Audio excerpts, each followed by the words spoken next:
L'usine de production d'eau potable du Moule livrée aujourd'hui, elle rendra autonome la ville du Moule et ses environs et devrait soulager d'autres unités en surcharge.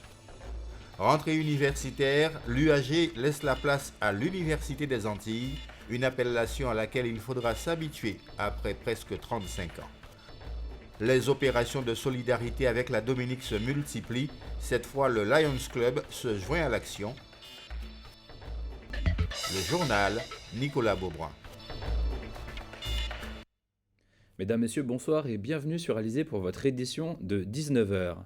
L'usine de traitement des eaux du Moule a été livrée ce matin, un travail de longue haleine opéré par le conseil départemental, qui était le maître d'ouvrage, le SIAG et la communauté d'agglomération du Nord Grande-Terre. Donc c'était vraiment un moment attendu. Josette Borel-Lincertin a réagi ce matin après la livraison de l'usine et confie sa vision à propos des tours d'eau qui ne sont pas encore résolus totalement, mais reste tout de même optimiste pour l'avenir. Les tours d'eau, ce n'est pas peut-être totalement fini, mais d'ici la semaine prochaine, dans 15 jours, nous allons réceptionner l'usine du Lamentin. Nous pourrons dire que nous avons au moins résolu un problème. Il reste cependant le problème des réseaux. Tout n'est pas réglé, il nous faudra prendre à bras le corps le problème des réseaux, 6 millions d'euros sur 6 ans. Donc nous pouvons dire que maintenant le grand chantier de la rénovation, de la mise en service des réseaux, de la restauration des réseaux, c'est ce qui nous attend et nous sommes prêts à affronter et à mettre les atouts de notre côté pour laisser aux générations futures un service, que ce soit de production, de distribution de l'eau en état pour les générations futures. Cette toute nouvelle structure, dotée d'équipements modernes, produira son eau potable et rendra autonome la commune du Moule et soulagera ainsi les structures existantes. Présentation du projet, Muriel Barlagne. Cette eau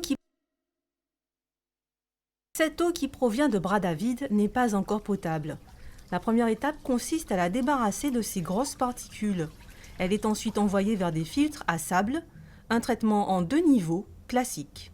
On a un premier niveau où on va en fait retenir l'ensemble des particules, ce qu'on appelle la décantation, de façon à avoir une eau déjà un peu purifiée. Et ensuite, on finit le traitement par un niveau de filtration et de chloration, de façon à bien filtrer l'eau, la désinfecter pour qu'elle soit conforme à la réglementation en matière d'eau potable. Et ensuite, l'eau est stockée et elle est renvoyée sur le réseau existant de la commune du Moule.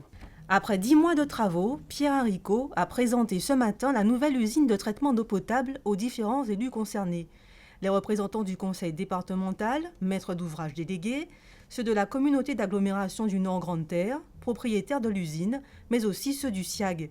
Tous ont pu découvrir un ouvrage entièrement automatisé, prêt à produire près de 9000 mètres cubes d'eau par jour pour la commune du Moule.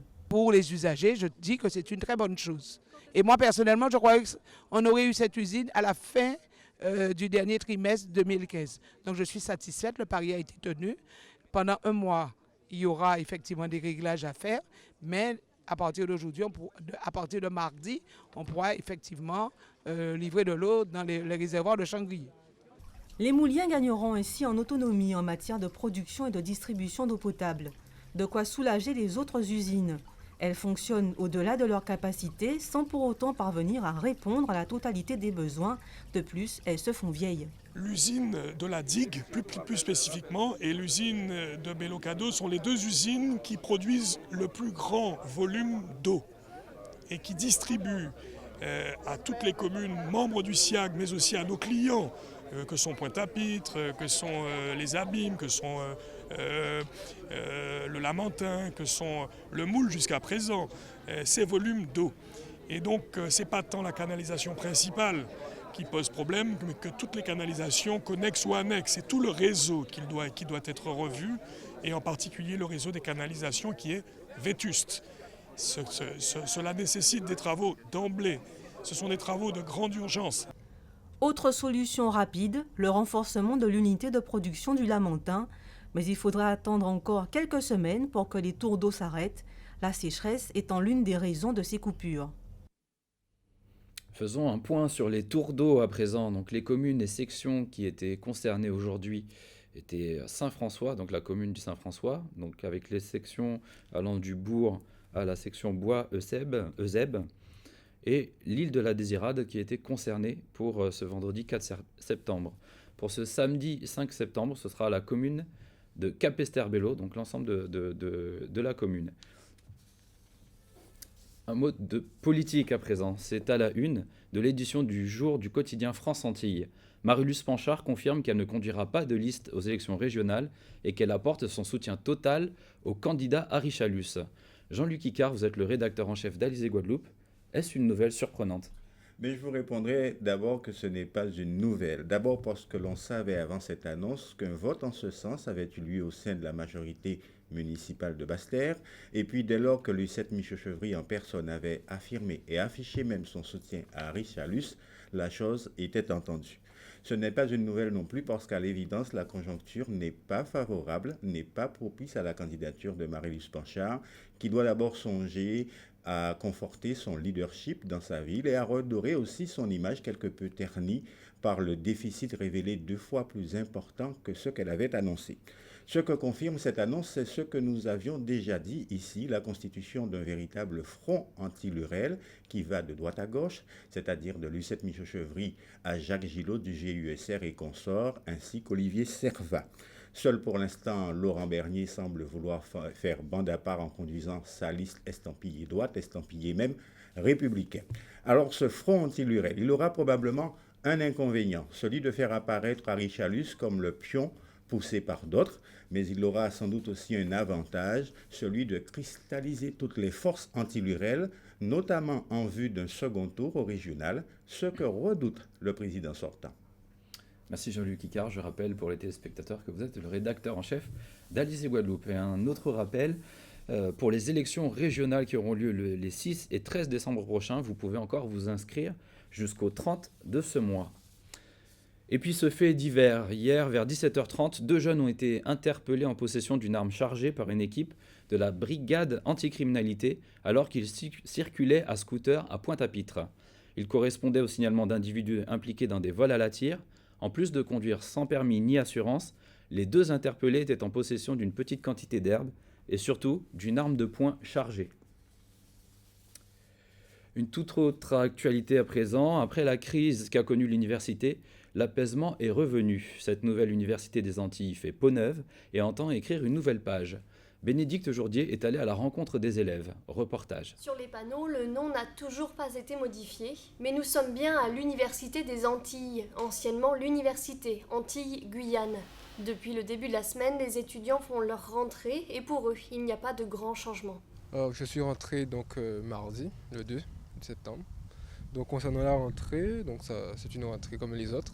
Bien que c'est un nouvel établissement, effectivement. Globalement, sur cette année, je ne trouve pas que les choses ont vraiment changé parce que les cours sont assurés de la même manière par les professeurs. C'est surtout sur les années antécédentes, notamment il y a 2 ans, qu'on a eu des perturbations par rapport à la grève. Mais là, j'ai envie de dire que pour le moment, on ne sent pas les effets directs.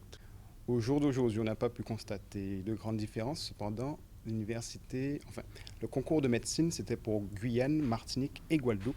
Pour le même concours, le même numerus clausus. C'est cette année qu'on va sûrement sentir la différence, puisqu'il n'y aura sûrement que Martinique et Guadeloupe pour le même concours. Comme ces jeunes, ils sont 7000 pour cette rentrée 2015, 1400 de plus par rapport à l'an dernier. Contrairement à ce qu'on aurait pu croire, effectivement, la bonne surprise, c'est que la crise, entre guillemets, de l'université qui a touché en 2013-2014 n'a pas eu d'effet négatif sur le nombre d'étudiants, puisque nous en avons plus que les années précédentes. Le 12 octobre prochain, l'université signera la convention pluriannuelle d'objectifs pour laquelle la région a investi 3,5 millions afin de financer la construction d'un bâtiment pour l'école d'ingénieurs, une base nautique et la fourniture d'équipements multimédia. Retour à présent sur cette mobilisation guadeloupéenne. À l'initiative du comité Solidarité Guadeloupe Dominique, des collectes seront organisées ce week-end, notamment dans plusieurs enseignes. Vous pourrez retrouver tous ces lieux de collecte de ce week-end sur notre page Facebook Alizé Guadeloupe. Le Lions Club organise demain une collecte de denrées non périssables au centre commercial Millénis aux Abîmes. Pour nous en parler avec nous sur ce plateau, Marvin Martol, président du Lions Club Guadeloupe Doyen. Bonsoir. Bonsoir. Donc quel est votre rôle dans cette collecte? Alors, premièrement, tout d'abord, notre rôle premier, c'est de pouvoir aider justement les populations qui sont justement atteintes par toute forme de catastrophe naturelle. C'est le cas aujourd'hui de la Dominique, car au lendemain de la tempête Erika, on a eu l'occasion d'avoir des images où justement l'île était ravagée. De même, au niveau de notre club, qui est le Lions Club Guadeloupe Doyen, nous avons un jumelage depuis 1992 avec le Dominica Lions Club. Donc nous avons des relations très étroites, très amicales. Et donc, notamment en Dominique, ils nous ont fait part justement d'une situation qui était vraiment très difficile. Donc ça s'avérait naturel pour vous de pouvoir de rejoindre ce mouvement? Mais pour nous, c'est tout à fait naturel. En dehors des autres associations et collectivités qui se sont manifestées ces derniers temps, il nous est apparu évident aussi à nous de pouvoir nous mobiliser et de pouvoir justement aider nos amis de la Dominique, aider nos amis Lions de la Dominique aussi, mais plus largement la population dominicaise. Et donc, c'était totalement évident. Donc c'est ça là, vraiment la notion de club service, puisque c'est ce que vous représentez aussi? Justement, quand il y a de grandes catastrophes, nous sommes présents, nous répondons présents. Maintenant, tout au long de l'année, nous avons des manifestations qui nous permettent de collecter justement des sommes d'argent, pour parler clairement, de l'argent pour pouvoir aider des personnes en difficulté. Donc là, c'est le cas justement. Et là, c'est tout à fait le cas. Et il y a quand même une notion d'urgence, chose qu'on ne connaît pas les années précédentes en tout cas.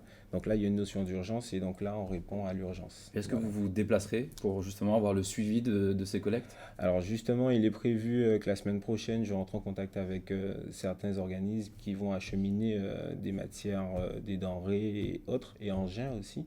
Donc très certainement, je serai amené à faire le voyage à la Dominique et donc je pourrais vraiment toucher et voir de mes propres yeux l'ampleur du dégât. Donc ça représente combien de bénévoles mobilisés pour cette opération à peu près? Alors cette opération, il faut savoir qu'au début, on l'a voulu initier au sein de notre club. Puis finalement, d'autres clubs Lyon nous ont rejoints puisque nous sommes environ une douzaine de clubs en Guadeloupe. Donc c'est une action qui est reliée par la zone Guadeloupe au niveau du Lions Club. Donc tous les clubs participent à cette manifestation. Donc il faut compter l'ensemble des clubs, il y a 200 bénévoles. Certainement demain, nous ne serons pas 200 au centre commercial Millénis, mais nous serons une bonne équipe en tout cas de 9h à 18h en assurant justement une permanence avec un relais entre les membres de façon à récolter justement toutes les denrées nécessaires. Donc quel type de denrées? C'est des denrées non périssables, donc c'est tout ce qui concerne sucre, eau, lait en poudre. De par nos contacts en Dominique, ils ont aussi un grand besoin en termes de couches pour bébés et notamment en termes de tout ce qui est accessoires un peu médical pour les personnes âgées aussi. Donc avant tout, nous récolterons ce que les Guadeloupéens nous donneront et naturellement que nous ferons le tri et tout sera bien acheminé et bien distribué aux personnes nécessiteuses. Merci Monsieur Martol Marvin. Donc je rappelle que vous êtes le président du Lions Club Guadeloupe Doyen. C'est moi qui vous remercie. Merci d'avoir accepté notre invitation. Une dernière information avant la fin de ce journal. Le comité Solidarité Guadeloupe-Dominique a reporté le concert prévu samedi soir au hall Paul Chonchon à Pointe-à-Pitre. Julien Mérion, membre de l'organisation, a préféré repousser ce rendez-vous afin de mieux le préparer. Et je vous rappelle que l'argent collecté sera utilisé pour la réhabilitation des écoles. Voilà, c'est la fin de ce journal. Merci de l'avoir suivi. Donc vous retrouverez l'information demain dès 19h. Dans un instant, le journal de TF1 suivi des pronostics hippiques de Prévert-Mayengo et de votre divertissement. Ce soir, tout est permis. Très bonne soirée et très bon week-end sur Alizé Guadeloupe.